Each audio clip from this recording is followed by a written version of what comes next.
ಇವತ್ತು ಎದ್ದ ತಕ್ಷಣ ಬೇಗ ನಾನು ಆಚೆ ಹೋಗಿ ಭೂಮಿ ತಾಯಿಗೆ ನಮಸ್ಕಾರ ಮಾಡ್ಕೊಂಡು ಸ್ನಾನ ಮಾಡೋ ಗೀಝರೆಲ್ಲ ಆನ್ ಮಾಡಿ ಕಸ ಎಲ್ಲ ನೀಟಾಗೆಲ್ಲ ಬಿಡಿಸಿ ಮನೆಯೆಲ್ಲ ಇವತ್ತು ನಾವು ಬೇಗ ಹೊರಗಡೆ ಹೋಗ್ಬೇಕಾಗಿತ್ತು, ಅದಕ್ಕೆ ಮನೆಯೆಲ್ಲ ನೀಟಾಗೆಲ್ಲ ಒರೆಸಿ ಬಾಗಿಲಿಗೆ ರಂಗೋಲಿ ಬಿಟ್ಟು ಅರಿಶಿನ ಕುಂಕುಮ ಎಲ್ಲ ಇಕ್ಕಿ ನಾವು ಊರಿಗೆ ಹೊರಡಬೇಕಾಗುತ್ತೆ ಅಂತ ಬೇಗ ಆಗುತ್ತೆ ಅಂತ ಇಡ್ಲಿ ಪಾತ್ರೆಗೆ ಬಿಟ್ಟು 4-5 ಜನ ಇದ್ದೋ ಅಲ್ವಾ, ಬೇಗ ಆಗುತ್ತೆ ಹಾಗೆ ಜಾಸ್ತಿನೂ ಮಾಡ್ಬೋದು ಅಂತ ಹಾಗೆ ನುಗ್ಗೆಕಾಯಿ ಸಾಂಬಾರು ಸ್ವಲ್ಪ ಇತ್ತು, ಅದನ್ನು ಬಿಸಿ ಮಾಡಿ ಬೇಗ ನಾವು ಈಗ ಹಾಗೆ ಫ್ರೆಶ್ ಅಪ್ ಆಗೆಲ್ಲ ಸ್ನಾನ ಮಾಡ್ಕೊಂಡು ಪೂಜೆ ಮಾಡಿ ನನ್ನ ಮಗನೂ ಪೂಜೆ ಮಾಡಿ ನಾನು ಪೂಜೆ ಮಾಡಿ ದೇವರಿಗೆ ಇವಾಗ ನಾನು ನನ್ನ ಮಗ ಮತ್ತು ನನ್ನ ಹಸ್ಬೆಂಡ್ ಅಕ್ಕನ ಮಗಳು ಕ್ಯಾಬ್ ಬುಕ್ ಮಾಡ್ಕೊಂಡು ಹಾಗೆ ಆಟೋದಲ್ಲಿ ಚಿಕ್ಕಬಳ್ಳಾಪುರ ರೈಲ್ವೆ ಸ್ಟೇಷನ್ಗೆ ಹೊರಟು ಅಲ್ಲಿಗೆ ಹೋದ್ಮೇಲೆ 2 ಟಿಕೆಟ್ ತೊಗೊಂಡು ನನಗೆ ಮತ್ತು ನನ್ನ ಹಸ್ಬೆಂಡ್ ಅಕ್ಕಂಗೆ ಇಬ್ರಿಗೂ ತೊಗೊಂಡ್ವಿ ನಾವು.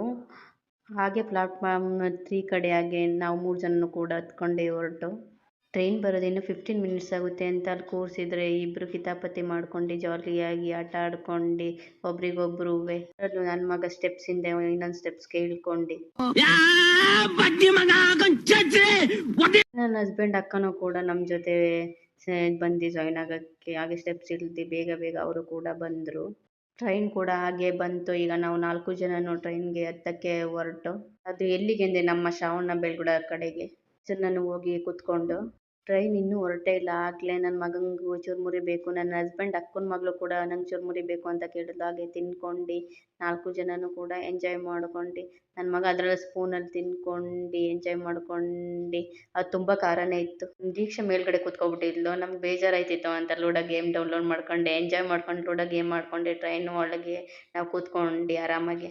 ದೀಕ್ಷಾ ಹೊರಗಡೆ ವ್ಯೂಸ್ ನೋಡ್ತಿದ್ದೆ, ನನ್ನ ಮಗ ಕಿತಾಪತಿ ನನ್ನ ಮಗಂದು ಆ ಕಡೆ ಈ ಕಡೆ ಕಾಲು ಹಾಕೊಂಡು ಎಂಜಾಯ್ ಮಾಡಿಕೊಂಡು ಟ್ರೈನ್ ಒಳಗೂ ತರಲೆ ಎಲ್ಲ ಮಾಡ್ಕೊಂಡು ಇಬ್ರೂ ಲೈಟ್ ಆನ್ ಮಾಡೋದು ಆಫ್ ಮಾಡೋದು ಹಾಗೇನೆ ಎಂಜಾಯ್ ಮಾಡ್ಕೊಂಡು ಎಲ್ಲರೂ ಹಾಗೆ ಮತ್ತೆಲ್ಲ ಅವರಿಬ್ರು ಲವರ್ಸ್ಗಳ ಥರ ಹೊರಗಡೆ ವ್ಯೂಸ್ ನೋಡ್ಕೊಂಡು ಎಂಜಾಯ್ ಮಾಡ್ಕೊಂಡು ಜಾಲಿ ಮಾಡ್ಕೊಂಡು ಇನ್ನೇನು ನಾವು ಇಳಿಯೋ ಜಾಗ ಬಂತು ಅಂತ ಎಲ್ಲರೂ 4 ಜನನು ನಾವು ಇಳ್ಕೊಂಡು ಹಾಗೆ ಮುಂದೆ ಹೋಗ್ತಾ ದೀಕ್ಷಾ ಪಾಪು ಶಾಲಿನಿಯಕ್ಕ ನಾವೆಲ್ಲ ಇಳ್ಕೊಂಡು ಹಾಗೆ ಬ್ಯಾಗ್ನ ತೆಕ್ಕೊಂಡು 4 ಜನನು ಹೊರಟು ಸ್ಟೆಪ್ಸಿಂದ ಕೆಳಗೆ ಇಳಿಬೇಕಾದ್ರೆ ಹಾಗೆ ಒಂದು ಬಾಹುಬಲಿ ಸ್ಟ್ಯಾಚ್ಯೂ ನೋಡ್ಕೊಂಡು ಡೈರೆಕ್ಟ್ ನಾವು ಹೋಗಿದ್ದು ನಮ್ಮ ಶ್ರವಣ ಬೆಳಗೊಳ ಜಾತ್ರೆಗೆ. ಅಲ್ಲಂತೂ ಹುಡುಗರು ಎದ್ನೋ ಬಿದ್ನೋ ಅಂತ ಹೆಂಗೆ ಕುಣಿತಿದ್ರು ಅಂದರೆ ಆ ಟಮಟೆ ಸೌಂಡ್ಗೂ ಆ ಬೀಡ್ಸ್ಗೂ ನಮ್ಮ ಮನೇಲಿ ಐಕ್ಳುಗಳು ಚೆನ್ನಾಗಿ ಕುಣಿದು ಎಂಜಾಯ್ ಮಾಡ್ಕೊಂಡು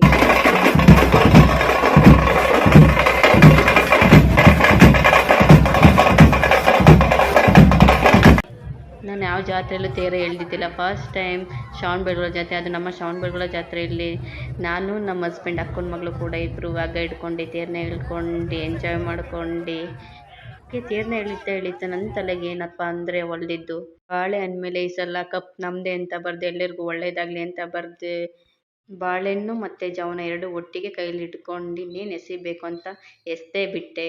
ಅದು ಕರೆಕ್ಟಾಗಿ ಹೋಗಿ ಒಳಗಡೆನೇ ಬಿತ್ತು.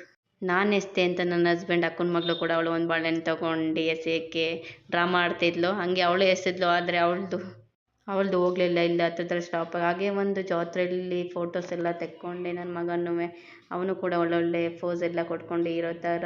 ಹಾಗೆ ಜಾತ್ರೆ ಮುಗಿಸ್ಕೊಂಡು ಇನ್ನೇನು ರಾತ್ರಿ ಆಯ್ತಿತ್ತು. ಆವಾಗ ಇನ್ನೊಬ್ಳು ಅಕ್ಕನ ಮಗಳು ಕೂಡ ಬಂದು ಜಾಯ್ನ್ ಆಗಲಿ. 3 ಜನನ ಎಂಜಾಯ್ ಮಾಡ್ಕೊಂಡು ಐಸ್ ಕ್ರೀಮ್ ಎಲ್ಲ ತಿನ್ಕೊಂಡು ಜಾತ್ರೆ ಎಲ್ಲ ಸುತ್ತಾಡ್ಕೊಂಡು ಇನ್ನೇನು ಮನೆಗೆ ಹೋಗಬೇಕು ಅನ್ನೋಷ್ಟರಲ್ಲೆಲ್ಲ ಶಾಪಿಂಗ್ ಮಾಡ್ಕೊಂಡು ಊರಿಗೆ ಹೊರಟ. ಈ ಬ್ಲಾಗ್ ನಿಮ್ಗೆ ಇಷ್ಟ ಆಗಿದ್ರೆ ಲೈಕ್ ಮಾಡಿ, ಪ್ಲೀಸ್ ಸಪೋರ್ಟ್ ಮಾಡಿ.